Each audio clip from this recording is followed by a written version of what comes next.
Well, first the floor, Celtics late night. I'm Jake Eisenberg, joined by Greeny of Barstool Sports, and we had a little bit more fun last time. I'm guessing. I feel like it was a little bit more of an Yeah. enjoyable Yeah. experience. Yeah. say So the least. Celtics lose 113 to 97 somehow after leading 63 to 50 in the third quarter. Yeah, that's Where really bad. would you like to begin? There's lots of blame to go around, lots of pain to go around, but the big thing, I think, macro-wise, it's like you had the chance to get this series up and put yourself in a good position for the rest of the playoffs. The rest of the Eastern Conference has kind of been opening up. We've been enjoying laughing at the Knicks, and now we're both 3-2, going back to our respective lower seed teams.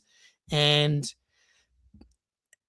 while I felt like this team has a chance to win the title, this team also showed us, I think tonight, like there are some bad nights. I don't want to overreact to like this was an actual bad game. I thought game 2 was a legit shooting variance game with some bad mixed in.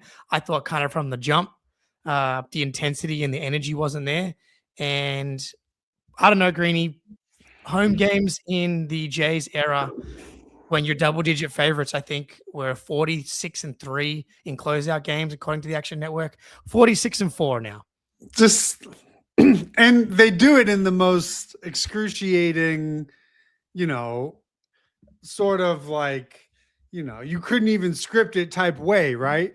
32 missed threes in game 2 was like the second most in franchise history following the Knicks series. That was just, that just doesn't happen. And then today, you missed 14 straight shots in the fourth quarter. Hasn't happened in over 20 years since 2005. The majority of them being twos, right? We always cry about 3-point shooting, but they were 1 of 14 from 2-point field goals in the fourth quarter. Like that's just not a normal thing that happens when you have Jason Tatum and Jaylen Brown. Like you make more than one shot from they made 3 shots in a quarter. It's excruciating, but it's to your point. Like you look around the league, yes, there's chaos in the East, but you look at the, championship title contenders, and what did they do? OKC didn't play with their food, ended their series. Spurs are up 20 at the half. Most likely, barring a crazy collapse, they're going to close out their series. When you leave the door open for chaos, you open yourself up to a rolled ankle. Let's say the Sixers have a aberration magnet game, you're opening the door for these things to give you problems down the road. And that's why losses like this are so, you know it in your gut when it happens, right? Because you think back to We've lived it. Right. But we've lived both ends of it, right? Because in the title year, what happened? They closed out game 5 at home against the Heat. They closed out game 5, at home against the Cavs. Same thing. They win game 3 in Indiana. They closed out game 5 in the finals. Yeah. You know what I mean? It's like that team, when it was given the opportunity to close, they closed. They were a championship. If they had won tonight, what would we have said? This is what championship teams do. They come out and they close. Well, non-championship teams do what you saw tonight, because we've seen previous versions of the Celtics who did not win a championship mess around and play with their food like they did today. Yeah, and fair or not, the Celtics have played well enough throughout the season. Tatum's played well enough in his return that we went from the house money season to they showed us enough where if they execute and do all the things that they're capable of doing, that they can give themselves a real chance to not only make the finals, but to win the title. But maybe that's gone a step too far. And I feel like I want to protect myself from overreacting, but putting them in the same conversation as the Thunder and the Spurs in a season like this is kind of insane to begin with. But that's how well they did play down the stretch of not even down the stretch.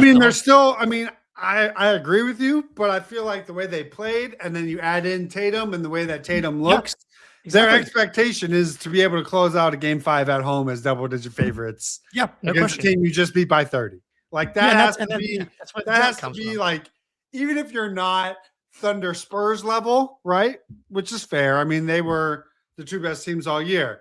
You should still be at the level where you can win game 5 at home as double-digit favorites.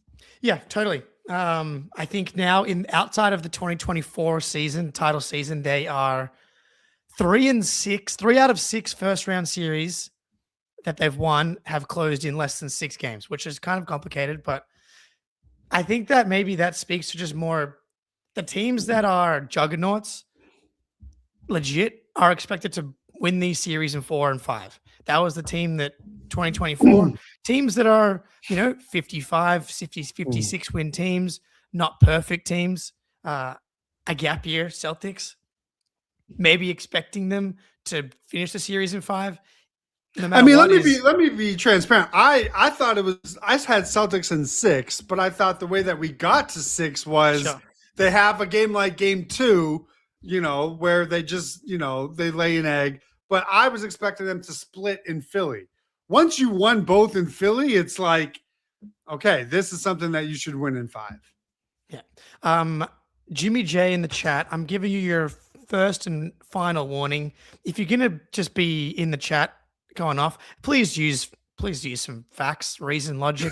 10 years of Jaylen Brown still can't get a bucket when it matters, despite hitting the most important bucket in the last 15 years in Game 3 of the NBA Finals. Game 1 of the Eastern Conference Finals was a pretty big corner 3. I mean, pretty big shot. Yeah, we won't miss you, Jimmy. Please leave. But yeah, so I don't know where to begin. Like, did you feel like early in the game, the Celtics, they had this 3, 5, 7, 9-point lead. And they just, whether it was a turnover, not getting a rebound, or like missing a free throw, or like all these little things. And then despite that, they were up. You're like, you kind of deserve to be tied or down, but you're not. And then you kind of came out in the third quarter in the exact same way, but the Sixers missed some shots and you hit some shots. You went up 13. I'm like, you've been given a fucking gift right now. All you got to do is just execute for 3 possessions, go up by 19, and they're gonna roll over. Right. And instead, what usually happened on the other end is you were giving up threes, right? So if you go and you look at the last 4-ish minutes of the third quarter, Sixers finished that quarter 5 of 7 from the floor. All 5 are threes. So it's like you were making some of your threes to push you back to 6 to 9 to 13, but every time back down the floor, you gave up the Andre Drummond 3. You had Paul George making threes, the Quentin Grimes 3. Like it was a combination of eventually you were going to miss shots, and then you just kept missing, and then never ended up getting the stops on the other end. So it's like this was in game 4, it was they had that 13-point lead. They punched and got it over to 19-20. Today, it was much closer to game 2 where they got up by 13, but they never really could keep that separation. And then the more you let a team hang around, I think they missed 7 or 8 free throws again tonight. Yeah. So it's like you do all of those things. You're careless with the basketball. Those are all things that lead to playoff losses. We know that. So it's no surprise to me that when the Celtics were turning it over and playing losing basketball, that when the Sixers had an opportunity to make their momentum buckets, it was the Paul George 3. It was the Maxey 3 to give him the lead. It was Embiid from the mid-range. Like, that's what the basketball gods do to you when you don't play to the level you need to in that situation to end the third quarter. And then obviously the disaster that was the fourth. Yeah. I stopped taking notes basically after the third quarter run for the Sixers happened because I was like, I can't emotionally take the notes typically when things start going badly. When things are going well, the notes flow great. So early in the second quarter, I was like, Derrick White has actually hit some settling shots here. Obviously, I over 3 in the fourth quarter, which I filtered here, but like he was 2 for 8, and I think the 2 field goals and the 2 made free throws all came at times when I was like, okay, these are good little momentum stopping or building plays from Derrick White.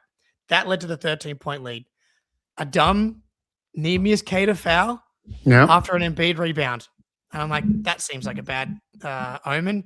Turnover, Embiid to the free throw line, down to 7. A Jalen missed free throw, offense is stuck in the mud, Embiid starts heating up after being like completely useless. You also squandered that version of Joel Embiid, it feels like, down to 5. And then the Jordan Walsh hustle play happened. And I was But he like, the missed the guard, layup. well, he got fouled and he missed one of the free throws as well. But I was like, Yeah. okay, at least the energy, because like That was like an energy cleanser, you know, I was like like, okay, it got, he it got got him. them like out of their funk. But Nope. again, while that's true, this time of year it comes down to execution. Missed the layup, missed the free throw. So what could have been essentially a 3-point possession, right? Because you would hope that that could be an and one, turned into a 1-point possession. That doesn't seem like a lot, but that's the type of margin for error that determines separation in these playoff games, right? Like you just needed that push, and whether it was turnovers or missed free throws, like you said, they just kept shooting themselves. And then they start the fourth quarter, and what is it? First possession, offensive rebound into a 3. It's like the exact things that we know lose them the game. They did from about 4 minutes on through the end of the game. Yeah, and it is Groundhog Day to a degree with some of the other series. And I've always been like one to push back on like this is who the Celtics are. But man, like these types of losses do stack up, right? Like it is weird. Game 2 at home, game 5 at home. They love to play. That's why I wanted the 3 seed. Give me the road series against the Knicks if we're lucky enough to get there. They talked about being the more desperate team in game 4 and game 3, and I thought they were, and they dominated the offensive glass. Offensive rebounding tonight, not there. It was 5 to. Oh, we had 15 today. Did we really? Good Lord, did not feel like that. We missed all the shots, I guess, after the offensive. Yeah, I mean, they probably just didn't. I bet you I'll tell you I bet you they had 97 points and 15 offensive rebounds. What would you guess terrible. there? I'm just going to load this. I have it in 2 seconds. What would you guess their second chance points were? 10? All right, hold on. I'll tell you.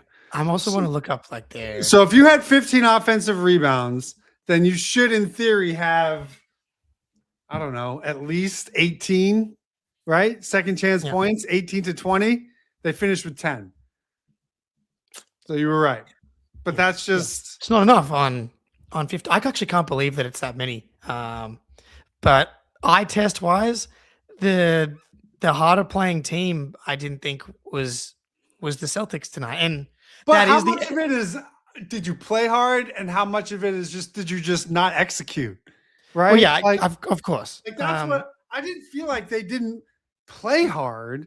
They just played poorly, right? Like they just sucked ass. It's not like it was a low energy, low effort. It was just dog shit execution, on both ends of the floor. But I don't know if that was an effort thing as much as it was they just didn't play well. Yeah, I think that's probably fair. The execution, one play that really stuck out to me, and like at first it made me yell at Jalen, but it was really like a team-wide symptom, whether that's execution or I don't know, or focus. But Jalen has the ball like tipped back into the backcourt in the fourth quarter or somewhere in the second half, and he's like going against Grimes trying to like get the ball up, and ends up having to force up a terrible shot. I was yelling at first, pass the ball, but at the same time, not a single Celtics player ran to Jalen to like get the ball from him. Just bad process.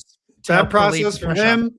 Right. Bad process from him. That's what I mean. Like game 2, I agree with you. That was somewhat shot variance related with some bad play mixed in. This was not really shot variance as much as it was bad process. And that is a prime example of, I don't know what the score was. I feel like they had to have been within 1 or 2 possessions at that possession. So the game is still in balance, I guess is my point. And when you're in the fourth quarter, possessions are like gold. You only have probably 20 to 22 possessions in a quarter.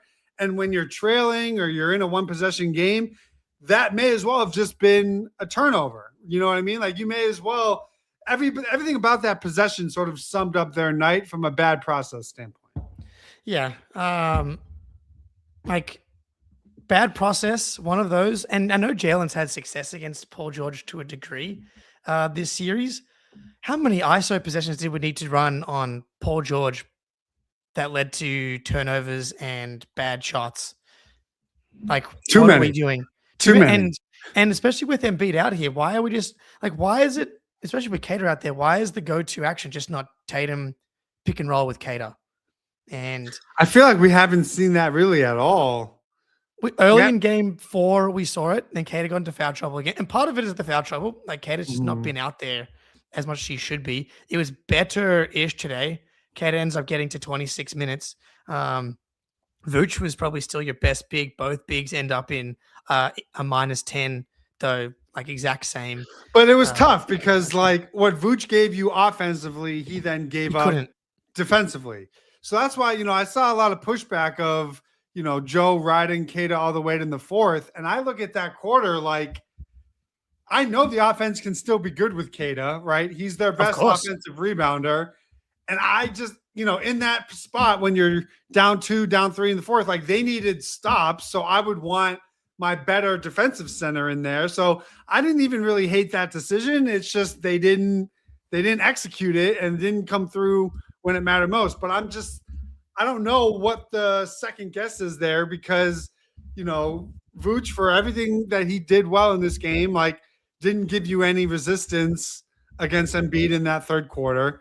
And then Garza, it's like, I feel like he's played well, but that's an unfair task to sort of put on him when you had Kata available. Yeah. It's just, they just didn't play well. No, I was very grateful for Nikola Vucevic's existence in the first half, again, with Kata getting into foul trouble. But like, how much can we ask of Nikola Vucevic? And the big, maybe the overarching thing, like how much blame can you assign to Jalen? And we haven't gotten to Derrick White yet. Joel Embiid was struggling again in the first half, and Embiid is always like this. When he comes back from injury at first, his first game is horrendous, and he works his way back in. He was dominant in the second half, like flat out, probably the best game I've seen him play against the Celtics in his career. There's no Al Horford. And that's what I was thinking. It's like if he's feeling good now, so in the second half, he goes up for 18 points on 10 shots, is a plus 21, as all of their starters were high pluses, obviously. There's no Al Horford, man. There's no Al Horford. And Neemias Queta couldn't stay out of foul trouble before Joel Embiid started to feel better. Like, there's a comment here about, do we really think the Celtics can go for 3 for 3 in Philly? I don't think home and road matters to this Celtics team, honestly. It's just you haven't gotten a Tony Brothers game yet. Let's keep that in mind. The whistle was not kind to me. Hold on, let me just see. Is he working today? I hope so. Well, no, you don't want him working today. Oh, you want him working tomorrow? You're right. I haven't seen him on the screen. I'm gonna tell you. All right, so he did not work today, so he should work tomorrow. But we'll see. But I'm just saying, it's just a little. Yeah, you roll the dice now. Eventually, a team's going to win a game at home. Like you would think so. You would think so. But like the Sixers are just as culpable as the Celtics. Like how many disastrous playoff losses have the Sixers experienced at home in the process era? Right. Much more painful than the Boston Celtics. So it's not quite an immovable force and a solvable object. That's definitely not how you're supposed to say that. But let's just put it this way. Let's hope that this is more like the Hawks series and less like the 2022 Hawks series, whatever that was that went 6, and not the first round of 2008 when that went 7. You know what I mean? Like that's stress I don't need. And you got to think like if they just play, well, here's the question. If you're going to get, let's say 75 to 80%, if not more of the Embiid you got today, the Celtics, like if I'm thinking of the type of game they need to have in game 6, usually we can be like, just don't play the worst game you've ever had and you'll win. Heading into this game, like they need to play like they played in game. Like you need an A+ game, right? Like a C+ game probably, will have you in another one or two possession game in the fourth quarter where it comes down to shot making and execution. Like this is why you don't let series extend, right? Because now Embiid's getting healthy. Now they have confidence. Now they just, like they just need one thing to go their way maybe, and that'll be the difference. Whereas their season should have been over. So it's like that's the downside of being in the position that the Celtics find themselves in. Yeah, game 2, obviously Philly wins. Game 3, I'm sure Philly feels like they could have, if not should have, won. Like that was like what you're talking about. If you play a C+ game, you're gonna have to execute in the same way you did tonight in game 3. Or in game 3, yeah. In game 3, and like clutch games, even if you play well, are not guaranteed. A coin flip. And I mean, again, it's just you're opening yourself up. Tyrese Maxey hasn't really had, his big, because game 2, that was like a dagger. That wasn't it's pretty good. I guess those 2 threes were one possession threes, but he's capable, I guess, is my point. Of course, yeah. So it's like you're just asking, and because you did not show any solve for Joel Embiid on the block, right, in this game. So now you enter another clutch time situation on the road with the crowds going crazy and you have to execute. You now have 2 actions that you haven't really been able to prove to stop. Maxey on the perimeter, whether that's attacking the rim or pulling up from 3, and now you have Embiid on the block. So it's like you're just exposed to more ways that you can be hurt in those moments, which again, I'm going to keep saying it, is why you don't put yourself in this position in the first place. Yeah, I do think they should have just won today. That would have been that would have been good. All right, maybe the elephant in the room. Derrick White. And I love him. We love him. Like he's been incredible. You need to make shots. You need to make shots in the playoffs. And now it's beyond not the making shots. Obviously that's number one, but he's hesitant and he's clearly in his head. And those 2 corner threes in the fourth quarter, those are Derrick White shots. Those are the ones that he made. Yeah. He misses both because Hauser hits those 2 threes and brings you within 2, I want to say. 2 or 3. Yeah, I think one was to bring him within 2. The other brought him back within 3. Either way, it was to bring him back into 1 possession game. Yeah, Hauser hits a 3. The first one, it's still 9 minutes to go, though. That's the problem. It's 90-89.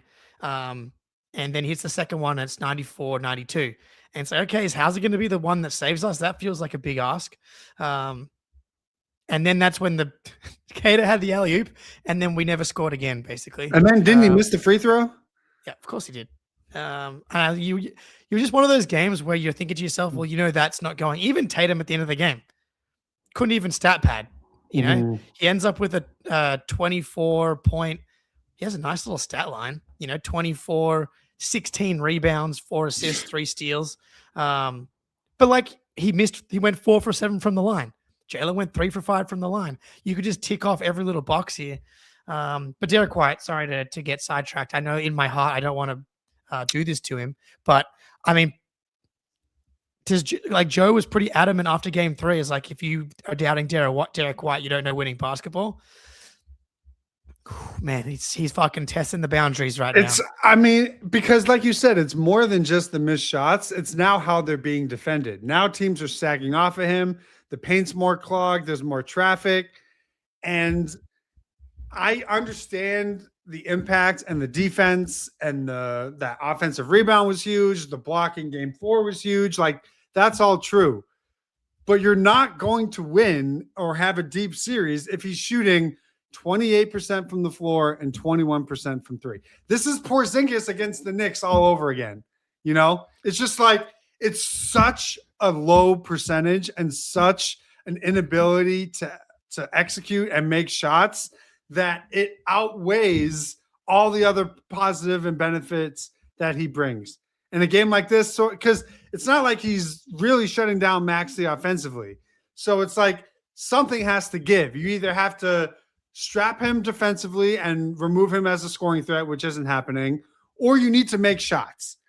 You can't not be playing defense and then also missing shots. And I think we were all hoping it's like all you need to do is just get Tatum back, get the gravity back. Everyone slides into their normal roles. But at the end of the day, this Well, is a that game happened. about putting the ball in the basket. And if so much attention is going to be put on the Jays, this only works if Derrick White and the bigs can be that safety valve on the perimeter. And he's just, I mean, he's nowhere close. It's just, I don't know what they do because they can't not play him, right? You're not going to bench him. No. But at the same time, it's like, what do you do? Well, here's the question. So Peyton Pritchard plays 26 minutes tonight, 5 for 10 from the field, 12 points, 6 assists, 0 turnovers, team high +8. Derrick White, 36 minutes, 2 for 8, 3 assists, 1 turnover, -14. What happens if you flip those minutes? Derrick White plays 26 and Peyton Pritchard plays 36 because they're not sagging off Peyton Pritchard. And defensively, I mean, Derrick's been better than Pritchard, but Pritchard's held up on Paul George switches. Like he's going to fight. He's going to be in the right spots. And is what he giving you offensively going to impact your defense enough just from the ability to be able to set your defense? It's a fair, yeah. Because fair not point. just Derrick, but I think Pritchard maybe, is consistently putting pressure on the defense in a way other guys are not able to. The way that he's playing quickly, getting downhill. I thought the confidence getting into Embiid's body was beautiful on that drive as well. And because you know what else the struggles of White have really impacted is the non-Tatum lineups.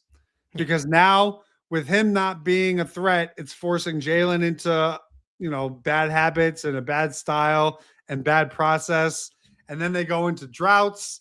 It's like the whole non-Tatum lineup. I think they had like a 66 offensive rating without Tatum on the floor in this game. It's really bad. Like there's too much talent on this team. It's not fair to him that we are just Tatum merchants and he has to be on the floor for 40. Like we just played an entire season figuring out how to at least have a passable offensive rating without Jason Tatum. It actually is like, it was like the third best rating all year.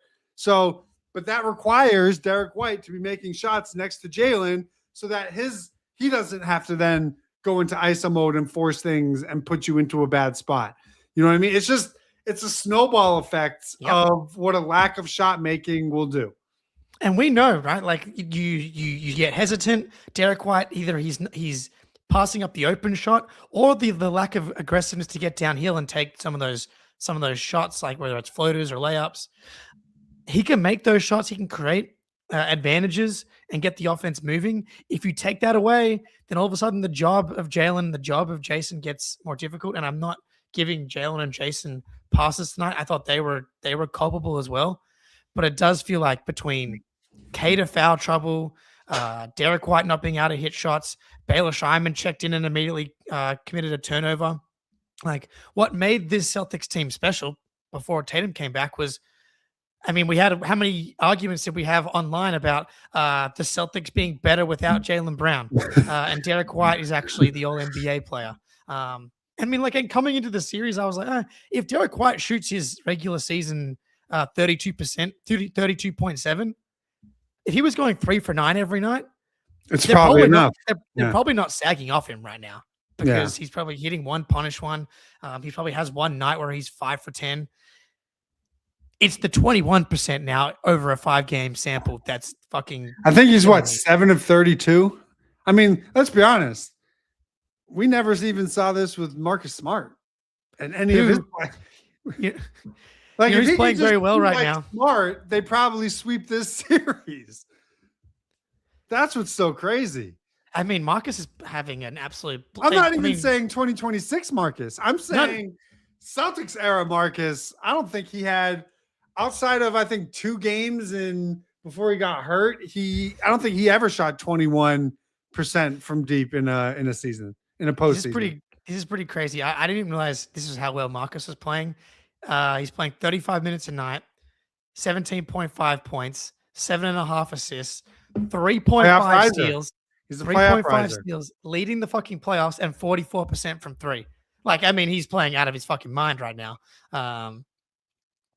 Obviously, you prefer to have this version of Marcus Smart as opposed to this version of Derrick White. Like, that's just obviously not how this works. And Derrick's had a good season. Even with the shooting, like 53, 54% true shooting, I was like, that's fine. He's like Tatum. I don't need Tatum to be 62%, but there is a tipping point. There's a And limit.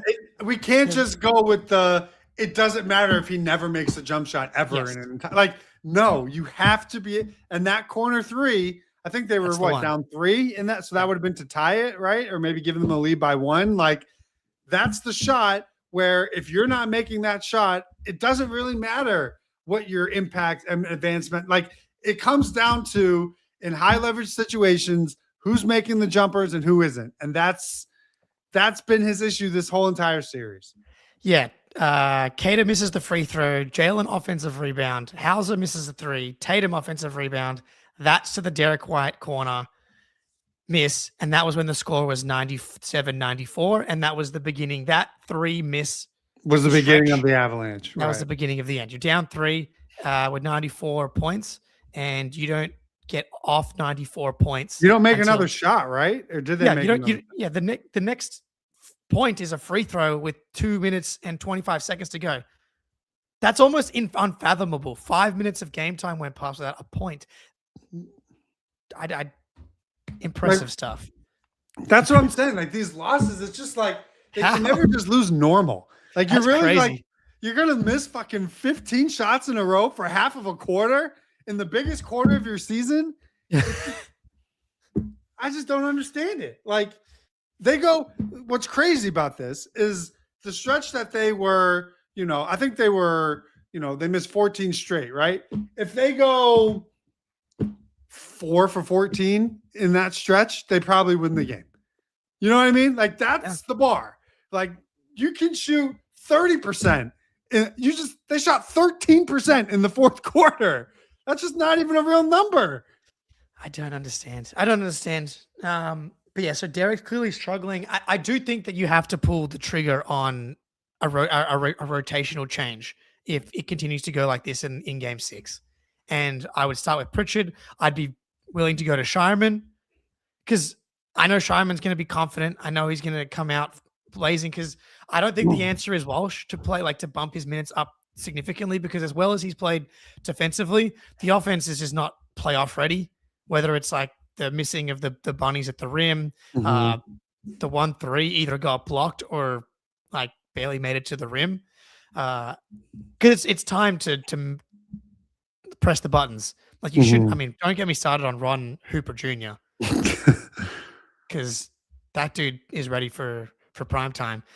I don't know. Do you agree? Like, if things for Derrick start to go sideways again in the game, and he's like 1 for 4 going into, because the volume is just as important. If he's I don't think you pull Derrick, but I think you don't pull him, but you like start to.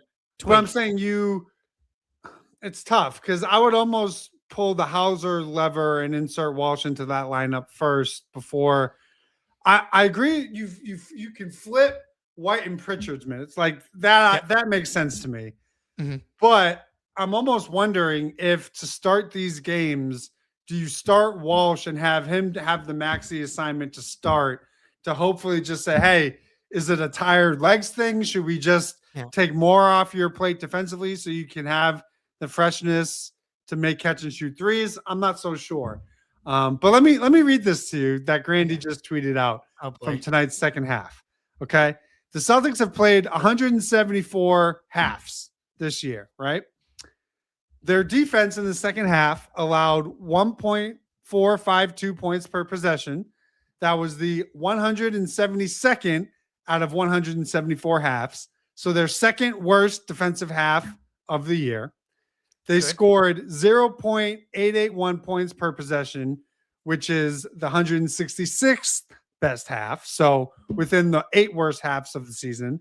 Their net rating was 0.0571, which ranked 174th out of 174 this season. They had unequivocally their worst second half, or their worst half of any half this season, with a chance to close out a series. Can't be worse than that. That's literally the worst they've ever played. And it came at the worst possible time. Couldn't be less surprised that it's that bad at all. 11.5, 3 for 22. You missed 9 fucking free throws for the entire game. Like, from the jump, I didn't feel good about it. I thought they were going to get And you away know with why it. those free throws are fucking important, and why I get so bent out of shape? Because in a game like this, where you're playing like ass and you can't make a shot, and you're floating around 6, 7 point 7, lead, yeah. if you add 9-11. that's 9-11, now you're up 15-16, like you're just giving away. And the Sixers missed a lot of free throws too. So they gave you that gift.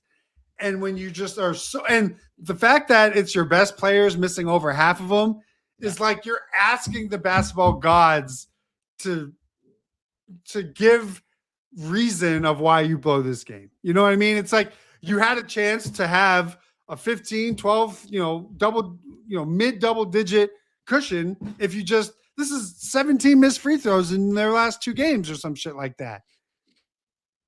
After Jalen just had the best free throw shooting season of his career and basically couldn't miss a free throw down the stretch of the regular season. Yeah, of course. I don't see why anything else would be happening. Yeah, I'm not ready to go into the Derrick White off-season stuff yet. Let's see. But yeah, there's a guy in Milwaukee that I'm sure Brad Stevens is thinking about. I mean, listen, it just really reminds me of the KP series of just like last year against the Knicks. Oh yeah, no, I'm familiar. It's just like it's a lack of production that is so detrimental to what you're doing. It's almost inexplicable. Like I just never, even with his shooting struggles, 28% from the floor. I know that's the thing. The 2 from 2 is bad also. I'm not sure if this is updated for tonight, but with Derrick White off the court, it's only 34 minutes so far. Celtics have a 20.1 net rating. With him on, they have an 8.6. Obviously, these swings in these games and these samples are so small, but like I think that's going to ring true tonight as well, because when you factor in like the Pritchard minutes being so positive, like I do think that's a place that Joe has to consider, because Pritchard's just been so consistent in putting pressure on the opposing defense. Like no one seems to be able to guard him consistently. And I was like, is this going to be the beginning of Pritchard bringing his regular season self into the playoffs after game 4? And I thought he followed it up tonight. Like I'm not sure, he had 12 points in 26 minutes, 50%. He only won for 5 from 3. Didn't have a turnover, 6 assists, plus 8 in a game you lost by 16 points. Yeah. So he's doing his thing, and I think you need to listen to that. Mass 7.2 swing with him on and off. I would be very cautious, Joe Mazzulla. Don't get stuck in your ways here. And it's been frustrating because he's been one of the most creative coaches. You talked about the Porzingis series, like that falls on Joe's feet. I tried to ask him about it in real life. Did you learn anything from your previous playoff runs? The regular season's the same as the playoffs. The biggest difference is, to quote Greeny, to quote Bill Simmons, all you got to do is go 4 and 3. Yeah. These big samples, these big philosophies. I know we did the thing where we won 2 games in a row. We did your thing. We checked that. We checked it up. I didn't forget that. We will look back if they win this series. Could be in 6, could be in 7, but the first to 2 in a row is usually a good sign. But that entails that you handle your opportunities that those 2 wins in a row, grant you, and they did not. Well, the Hawks are down 3-2 despite winning 2 in a row. And the Celtics are also up 3-2, like the New York Knicks. And I just win the game. Just win the game 6. I mean, let me tell you, because anything happens in the game 7. We've seen both ends of it, right? I've seen the Celtics lose a title in a game 7. I've seen them have the greatest individual game 7 performance in NBA history. And I've seen them lose another game 7 at home because the best player sprained his ankle on the first play of the game. So it's like, you can't even just fuck with a game 7. You can't. And that's what makes this so unnerving, because you're one bad quarter away on Thursday from having a game 7. Yeah, and like, and if you're gonna have a bad quarter, just make it not the worst half of your season or quarter of your season. That would be my advice as well. Yeah. If you just make it like the third to fourth worst. But you know what? But that's what it, but even if it's the first, if you have a quarter, if you come out in game 6 and you're down 32-11 after the first quarter, you're probably not going to win that game.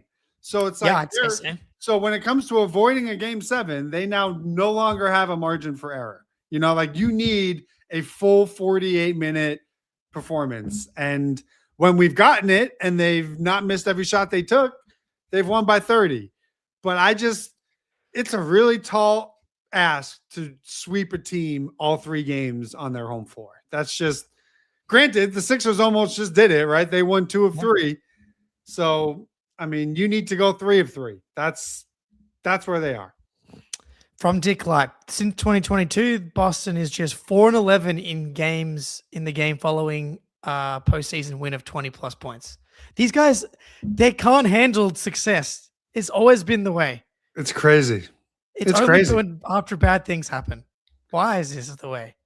Adversity addicts is not a joke. It's on we know that it's coming, and it still just hurts. It still just ruins my life.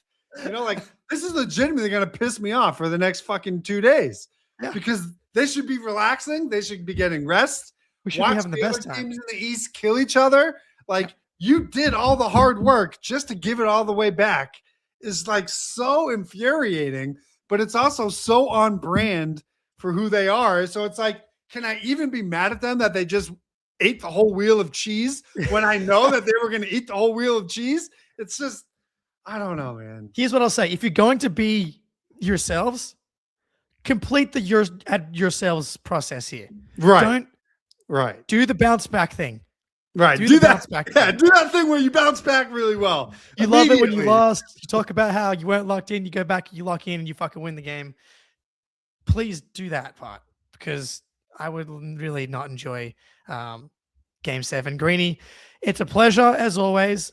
This was slightly less pleasurable than the previous time, but there's always Game 6. We have to give. We can't run from the losses. Right. Hopefully you feel 1% better than you did. I don't, but that's a me problem. That's not that's not a show problem. That's my own. I always feel minimum 1% better after these shows. Probably closer to like 9% better, I would say right now. Hopefully everyone. Right. Well, I hope to be where you are at about 3:30 this morning when I'm just staring at my ceiling. And then it's going to get so much worse just until the game starts. Oh, at least they don't have a 2-day break this time. But thank fuck. Greeny, pleasure. Everybody in the chat. Till next time, go Celtics, please.